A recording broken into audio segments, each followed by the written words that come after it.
One morning, a young man started repairing something nobody believed could be saved. Nobody helped him. Nobody encouraged him. And strangely, he didn't care. Because he had finally learned something most people discover too late. If you only act when someone stands beside you, some of the most important things in your life may never begin. In a small village stood an abandoned study center. Years ago, children had filled it with books, teachers, and laughter. Now, its windows were broken. The roof leaked. Dust covered the floor. The shelves were empty. Children had nowhere quiet to study after school. Everyone knew about the problem. Everyone talked about it. We should repair the building. Someone should collect money. The authorities should help. We'll do it when everyone is ready. But everyone was waiting for someone else to begin. One evening, a young man walked past the building. Near the road, he noticed a little boy sitting beneath a streetlight, trying to read an old textbook. The young man stopped. "Why are you studying here?" The boy looked up. "There isn't enough light at home." The young man looked at the abandoned building. Then he looked back at the boy. That night, he visited an old monk who lived quietly outside the village. "I want to reopen that study center," he said. The monk looked at him. "Why?" "Because the children need it." The monk nodded. "Then begin." The young man hesitated. "Who will help me?" The monk smiled. "Why are you asking me that?" "Because I can't repair the whole building alone." The monk picked up a broom. "Can you clean one room?" "Yes." "Then clean one room." "But that won't solve the whole problem." The monk handed him the broom. "Why are you trying to solve tomorrow's problem before doing today's work?" The young man remained silent. The monk added, "A journey of 1,000 miles begins with a single step." The young man looked at the broom. "But one step doesn't finish the journey." "No," the monk replied. "But without it, there is no journey." The next morning, the young man opened the abandoned building. He found the broom, rolled up his sleeves, and started cleaning. People passing by stopped to watch. "What are you doing?" "Cleaning." "Why?" "I want to reopen this place." "Who's helping you?" "Nobody." Someone laughed. "You'll quit soon." Another said, "You should wait until you have enough people." The young man heard them. But he kept working. He wasn't trying to prove them wrong. He wasn't expecting them to join. He simply believed the children deserved a place to study. By sunset, he had cleaned one room. The next morning, he returned. He repaired an old door. The following day, he fixed 3 broken chairs. Day after day, he worked. Nobody joined him. And strangely, he was beginning to accept that. He stopped looking around. He stopped wondering who would come. Every morning, he asked himself only one question. What can I do today? After a week, the room was clean. The chairs were usable. The windows allowed sunlight inside. But the room remained empty. One evening, the young man went to the monk. I thought something would happen. The monk looked at him. What were you expecting? I don't know. Were you doing the work because you believed it was right? Yes. Then why does someone else's reaction matter? The young man became quiet. The monk continued. A seed does not stop growing because nobody is watching it. The young man looked toward the ground. That sentence stayed with him. The next morning, he brought his own books. He repaired an old table. Then he sat inside the room and studied.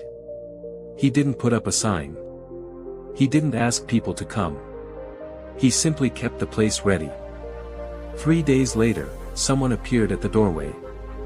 It was the little boy from the streetlight. Can I study here? The young man smiled. Of course. The boy sat down. The next day, he returned. A few days later, another child came. Then another.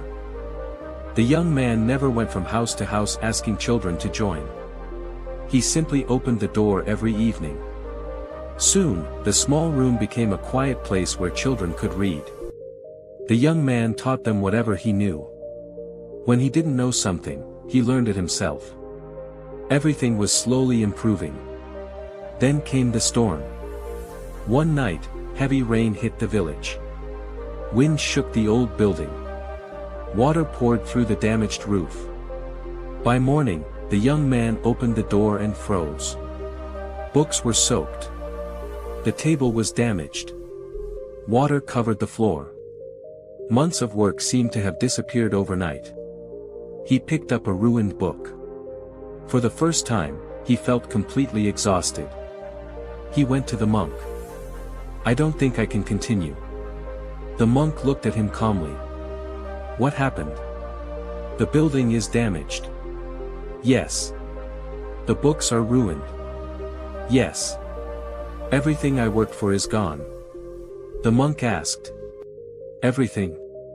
The young man looked at him. The monk continued. "Where are the children?" "They're safe." "Then what did you lose?" The young man couldn't answer. The monk pointed toward the damaged building. "You were repairing a building. You were not building the future." The young man looked confused. The monk said, "If the building disappears, can the children still learn?" The young man slowly nodded. "Then begin again." The young man returned to the village. But this time, he didn't try to repair everything immediately. He carried the dry books outside. Under a large tree, he placed a mat. 5 children sat around him. There was no classroom. No furniture. No roof. Only a few books and the determination to continue. He began teaching. And something unexpected happened. The next evening, a mother arrived carrying a lantern. "You may need this." The young man thanked her. The following day, an old farmer brought 2 wooden benches. A carpenter came later and looked at the damaged building. "I can repair the roof." The young man didn't ask him to. He simply accepted the help. A retired teacher eventually arrived. "I can teach mathematics once a week." Then someone brought notebooks. Someone else brought books. Slowly, the building began to recover. Not because the young man had been waiting for people. Not because he had tried to convince everyone. And not because he expected anyone to join him. He would have continued even if nobody came. That was what made the difference. The work had become bigger than the person who started it. Months later, the study center reopened. The roof was strong. The shelves were full. Children studied there every evening. Teachers volunteered when they could. Parents helped maintain the place. The young man simply continued doing what he had always done. One evening, he sat beside the monk. The monk looked toward the building. "Are you happy?" "Yes." "Because people joined you?" The young man thought for a moment. "No." The monk smiled. "Then why?" "Because even if nobody had joined me, I would still have done it." The monk nodded. "Now you understand." The young man looked at him. "Understand what?" The monk replied. "Never make your commitment depend on applause." He paused. "Do what is right because it is right." The young man looked toward the children studying inside. The monk continued. "Some roads must be walked alone before others even notice there is a road." Years later, the little boy who once studied beneath a streetlight became one of the teachers at the center. Whenever someone asked how the study center was rebuilt, people told the same story. It didn't begin with a meeting. It didn't begin with money. It didn't begin with a crowd. It began with one person picking up a broom. And doing one small thing without knowing whether anyone would care. Maybe your life has something similar. Maybe there is something you've been delaying because nobody wants to do it with you. Maybe you're waiting for your friends to support you. Waiting for your family to understand. Waiting for someone to encourage you. Waiting for more money. Waiting for confidence. Waiting for the perfect moment. But ask yourself something different. If nobody helped me, would this still be worth doing? If the answer is yes, begin. You don't need to finish everything today. Clean one room. Read one page. Learn one skill. Apply for one opportunity. Exercise for 20 minutes. Write one page. Create one video. Take one small step. And then take another. Don't measure your progress by how many people are walking beside you.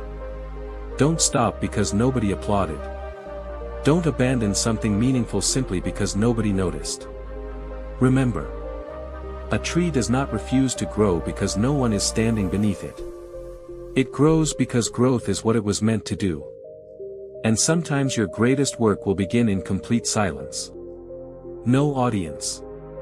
No applause. No support. Just you.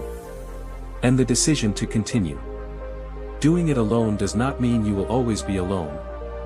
It means you are willing to do what matters. Even when you are. So stop waiting for everyone. Stop asking who will come. Stop asking who will believe. Look at what you have. Start there.